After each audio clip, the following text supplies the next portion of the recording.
Time now for a check of our weather. Mark Nelson joining us now. We've been pretty lucky this year with the Rose Festival events. Yeah, it's been nice. Been nice. Dry, and we've been lucky avoiding heat, too. We've had some days in the 80s, but no big deal. Yep. All right, that's going to change. That's our next big change coming up here, folks. So this is what we are thinking. We've got first alert days for Sunday and Monday. That just means it's going to be hot. Not like insanely, deadly heat when we talk about, 98, 100, 105. That's not going to happen. But I will not be hot Saturday. In fact, I dropped temperatures a couple degrees Saturday. Saturday looks kind of like tomorrow. Pleasantly warm, let's say.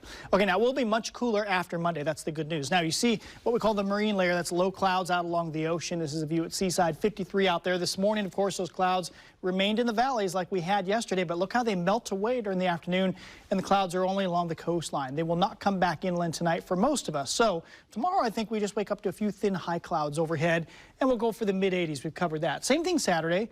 Good for the Grand Floral Parade. Now, Sunday, you see the change coming up here. The big picture is you see the temperatures jumping into the 90s Sunday and Monday.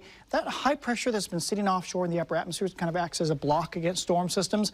Well, it edges a little closer to the coastline, and then it moves directly over us by Sunday and Monday. And eventually, after Monday, later next week, look how it just totally disappears. We're back in the cool stuff like we just came from a few days ago. So low to mid-90s both those days. I think Tuesday is a day where it should be much better. The reason we upped Monday's temperature is because it looks like the marine air doesn't start surging inland until late in the day, so that lets us get back up into the 90s again.